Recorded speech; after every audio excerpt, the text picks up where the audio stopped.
আর এবার এক ফোনে বাংলায় নজর রাখতে হচ্ছে আবহাওয়ার খবরের দিকে, কারণ সপ্তাহ শেষে দক্ষিণবঙ্গে বৃষ্টির সম্ভাবনা রয়েছে। বঙ্গোপসাগরে তৈরি হচ্ছে নিম্নচাপ, আগামী কয়েকদিন রাজ্যে কমবে বৃষ্টির পরিমাণ। আর নিম্নচাপের জেরে রবিবার দক্ষিণবঙ্গ জুড়ে বৃষ্টির সতর্কতা। কোন কোন জেলায় বেশি বৃষ্টি হতে পারে, কি বলছে আবহাওয়া দপ্তরের পূর্বাভাস কি রয়েছে জেনে নেব। বিশ্বজিৎ শাহ আমাদের প্রতিনিধি রয়েছে। বিশ্বজিৎ, আবহাওয়া অফিস কি বলছে?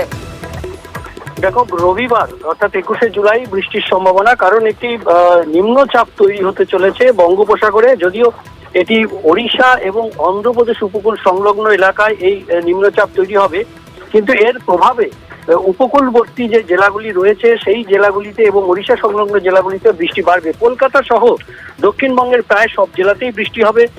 শুক্রবার থেকে আবহাওয়ার পরিবর্তন হবে, শনিবার থেকে বৃষ্টি বাড়তে শুরু করবে এবং রবিবার সব জেলাতেই কয়েক পশলা বৃষ্টির সম্ভাবনা রয়েছে। আজও বিক্ষিপ্তভাবে বৃষ্টি হবে, তবে কাল এবং পরশু এই দুদিন দক্ষিণবঙ্গে বৃষ্টি একটু কমবে এবং তারপর শনিবার থেকে আবার আবহাওয়ার পরিবর্তন এবং বৃষ্টি বাড়তে শুরু করবে। তবে খুব ভারী বৃষ্টি বা অতি ভারী বৃষ্টি যে হবে তা নয়, তবে কয়েক পশলা বৃষ্টি হবে এবং মেঘলা আকাশ থাকবে, এরকমই আবহাওয়া থাকবে।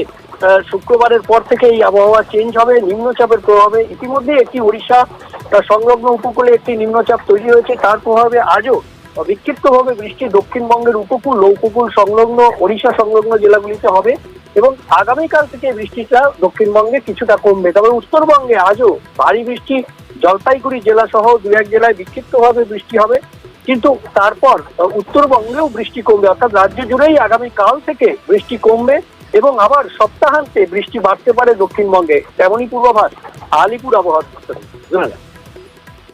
বেশ, একেবারে অনেক ধন্যবাদ বিশ্বজিৎ। কথা বলছিলাম আমাদের প্রতিনিধি বিশ্বজিৎ সাহার সঙ্গে।